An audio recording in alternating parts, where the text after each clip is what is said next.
पर दूल्हे राजा का इज्जत कैसे कर रहे हैं वो तो दिखाइए। ये क्या है? ये तो खोटा सिक्का है। और ये क्या है? पढ़ लिख के भी दहेज मांगते हो, शर्म नहीं आती? दहेज प्रथा सुनने में जितना अच्छा लगता है उतना ही खतरनाक है ये शब्द दहेज प्रथा, जिसमें एक गरीब बाप को भी अपनी बेटी के लिए अपना सब कुछ लुटा देना होता है। लेकिन फिर भी लड़के वाले कभी भी दहेज के पैसों से या फिर दहेज में दिए गए सामानों से खुश नहीं होते। यहाँ तक कि शादी में आया हर एक व्यक्ति यही कहता है कि खाना तो अच्छा ही नहीं था, चाहे लड़की के पिता ने पूरी जिंदगी मेहनत करके उस शादी के मंडप को खड़ा किया हो या दहेज के पैसे को जुटाया हो। लेकिन दहेज के लोभी लोग आज भी न जाने कितनी लड़कियों की जान ले लेते हैं, वो भी सिर्फ पैसों के लिए, और न जाने कितने बूढ़े बाप को आत्महत्या तक करवा देते हैं ये दहेज के पुजारी लोग। आखिर आज भी दहेज पर रोक क्यों नहीं लगाया जा रहा? ऐसे कई सवाल हमारे जहन में आते हैं। लेकिन आज हमारी इस वीडियो में जो हम आपको दिखाने जा रहे हैं उसे देखने के बाद हर लड़की के अंदर हिम्मत आएगी और वो भी अपने आगे आने वाले भविष्य में इन सभी चीजों का सामना कर सकेगी। हालांकि हमारी इस वीडियो को बनाने का ये उद्देश्य नहीं है कि हम किसी भी सामाजिक मुद्दे को ठेस पहुंचाएं, तो बने रहिए हमारे साथ वीडियो के अंत तक। और हाँ, अगर आप भी दहेज विरोधी हैं तो हमारी वीडियो को एक लाइक जरूर करिएगा। तो शुरुआत करते हैं हमारी इस वीडियो से। इस वाक्य को सुनकर आपका दिल भी दहल जाएगा। दरअसल होता कुछ यूं है कि अपनी नई नवेली दुल्हन प्रिया को शादी के दूसरे दिन ही दहेज में मिली नई चमचमाती गाड़ी से शाम को सूरज लॉन्ग ड्राइव पर लेकर निकला। गाड़ी बहुत तेज भगा रहा था। प्रिया ने उसे ऐसा करने से मना किया तो बोला, अरे जाने मन, मजे लेने दो, आज तक दोस्तों की गाड़ी चलाई है, आज अपनी गाड़ी है, सालों की तमन्ना पूरी हुई। मैं तो खरीदने की सोच भी नहीं सकता था, इसलिए तुम्हारे डैड से मांग करी थी। प्रिया बोली, अच्छा म्यूजिक तो कम रहने दो। आवाज कम करते प्रिया बोली। तभी अचानक गाड़ी के आगे एक भिखारी आ गया। बड़ी मुश्किल से ब्रेक लगाते पूरी गाड़ी घुमाते सूरज ने बचाया, मगर तुरंत उसको गाली देकर बोला, अब मरेगा क्या भिखारी साले, देश को बर्बाद करके रखा है तुम लोगों ने। तब तक प्रिया गाड़ी से निकलकर उस भिखारी तक पहुंची तो देखा बेचारा अपाहिज था। उसे माफी मांगते हुए और पर्स से 100 रुपए निकालकर उसे देकर बोली, माफ करना काका, वो हम बातों में कहीं चोट तो नहीं आई? ये लीजिए, हमारी शादी हुई है, मिठाई खाइएगा और आशीर्वाद दीजिएगा। कहकर उसे साइड में फुटपाथ पर ले जाकर बिठा दिया। भिखारी दुआएं देने लगा।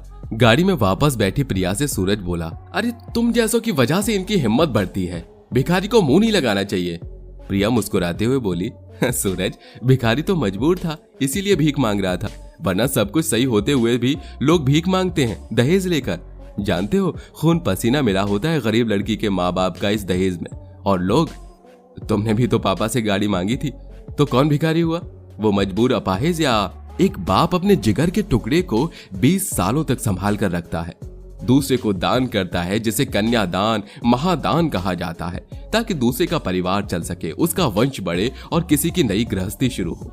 उस पर दहेज मांगना भीख नहीं तो क्या है? बोलो, कौन हुआ भिखारी, वो मजबूर या तुम जैसे दूल्हे? सूरज एकदम खामोश नीची नजरें किए शर्मिंदगी से सब सुनता रहा, क्योंकि प्रिया की बातों से पड़े तमाचे ने उसे सब बता दिया था कि कौन है सचमुच का भिखारी।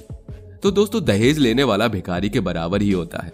वो प्रिया की बात अच्छी तरह से समझ गया था कि दहेज मांगने वाला व्यक्ति ही सबसे बड़ा भिखारी है, जो अपनी औकात से बढ़कर लड़की वालों से मांग करता है और उन्हें शर्मिंदगी भी महसूस कराता है। इस वजह से सूरज वहीं पर फूट फूट कर रोने लगता है। हालांकि अब सवाल ये उठता है, क्या इन सब वाकयों से दहेज प्रथा बंद हो जाएगी? क्या दहेज मांगना लोग बंद कर देंगे? ऐसा तो मुमकिन नहीं है। लेकिन अब आप इन जनाब को देखिए, जो इतने ज्यादा बेशरम हैं कि इन्हें शादी के बाद लड़की न ले जाने की वजह से चप्पलों से मार खानी पड़ी। दरअसल ये दूल्हा अपनी मनपसंद बाइक चाहता था। जब इसकी शादी हो गई तो इसने अपनी मनपसंद बाइक की डिमांड कर दी और यहाँ तक कहा कि दुल्हन को नहीं ले जाएगा। ऐसे में दुल्हन के घर वालों ने दूल्हे और उसके भाई को गंजा करके चप्पलों का हार बनाकर बंदी बना लिया। ऐसे में विपक्ष यानी कि लड़की वालों ने लड़कों वालों से शादी में खर्च हुए पैसों की डिमांड कर दी। उन्होंने कहा कि शादी में जितने भी पैसे खर्च हुए हैं, अगर वो लड़की वाले पूरा करते हैं तो वो उनकी मनपसंद बाइक उन्हें दिला देंगे। ऐसे में जब दूल्हे के घर वालों ने शादी के सारे खर्चे और पैसे वापस लौटाए, तब जाकर विपक्ष ने दोनों को वहां से जाने दिया। नाम क्या है तुम्हारा? अब्दुल कलाम। अब्दुल कलाम। बारात कहाँ से लाए थे? धौलपुर से। तो क्या डिमांड थी तुम्हारी यहाँ पर? यहाँ कुछ नहीं था, ये पहले वहाँ महार बंद गया। अब आप इन लालची लोगों को भी देखिए, जो बड़े ही धूमधाम के साथ शादी करने शिवांगी के घर पहुंचते हैं। जहां दूल्हा विनीत फेरे के साथ ही लड़की वालों से ये सवाल करता है कि आखिर दुल्हन जो सूटकेस में सामान ले जा रही है, क्या उसमें दहेज में दिए गई रकम है या नहीं, बल्कि उन्हें पहले भी रकम दे दी जाती है। इतना ये लोग दहेज में मांगते हैं। इसके अलावा आधे फेरे के बाद वो लोग और दहेज की मांग करते हैं। ऐसे में दुल्हन इन लोगों के साथ जाने से मना कर देती है। कहती है कि ये लालची लोग जब आधी शादी में इतने ज्यादा पैसे मांग सकते हैं तो इनके घर जाने पर ये इन्हें कितना परेशान करेंगे। ऐसे में दूल्हे पर केस भी किया गया, लेकिन जब पुलिस आई और दूल्हे से पूछा गया कि उन्होंने ऐसा क्यों किया, तो दूल्हे का कहना है कि उन्होंने सिर्फ ये चेक करने के लिए सूटकेस खोलने को बोला था कि सामान सही सलामत ले जाया जा रहा है या कुछ ज्यादा हो गया है। और इसी वाद विवाद के चक्कर में शादी कैंसिल हो जाती है और लड़की बड़े ही गर्व के साथ ये कहती है कि वो एक लालची इंसान के घर जाने से बच गई। शादी विवाह में तो छेड़खानी आम बात हो गई है, जहां लड़के के जीजा उनकी सालियों के साथ खूब हंसी मजाक करते हैं। लेकिन यहाँ दूल्हे के जीजा का ये मजाक कितना महंगा पड़ गया कि बेचारा दूल्हा घर जाने की बजाय हवालात पहुंच गया। इतना ही नहीं, बारात में आई जीजा ने जब लड़की पक्ष में महिलाओं के साथ छेड़खानी की तो जीजा की धुनाई हुई। बेचारा तो चलने फिरने की हालत में भी नहीं था। और तो और ये मामला इतना ज्यादा बढ़ गया था कि दूल्हे पक्ष की तरफ से पथराव भी होने लगे थे। और ये सब देखते हुए दूल्हे को इतना ज्यादा गुस्सा आया कि उसने शादी से पहले लड़की वालों से एक बाइक और 1 लाख रुपए की डिमांड कर दी।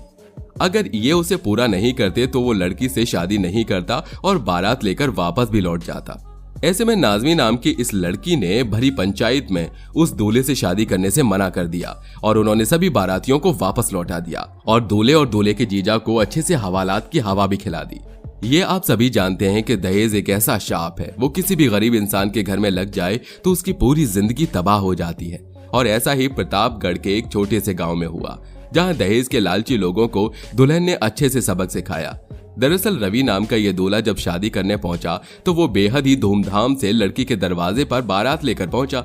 लेकिन जैसे ही वो लड़की शादी करने के लिए मंडप में पहुंचती है, उसी समय वो लड़की वालों से सोने की चेन और अंगूठी की मांग कर देता है। बल्कि लड़की वालों ने पहले भी इन सभी डिमांड को पूरा किया होता है, लेकिन वो अपनी जिद पर अड़ा होता है। ऐसे में जब लड़की को ये बात पता चलती है तो वो निकलकर मंडप तक पहुंचती है और लड़के और बाराती को मुंह तोड़ जवाब देते हुए कहती है कि उसे इस लालची परिवार में शादी नहीं करनी और वो अपनी बारात और दूल्हे को लेकर वापस लौट जाए। ऐसे में लड़की वाले काफी गुस्से में आ गए और उन्होंने लड़के के परिवार वाले को बंदी बनाकर बारात में आए सभी कारों को पंक्चर करके पुलिस वालों को बुलाया और सभी को गिरफ्तार करवा दिया। वैसे आपकी क्या राय है इस दहेज प्रथा पर? क्या इसके लिए कोई सख्त कानून बनना चाहिए? आप अपनी राय हमारे से शेयर जरूर कीजिएगा। तो मिलते हैं अगली वीडियो में, तब तक अपना ध्यान रखिए और हमारा इंतजार कीजिए। Bye bye.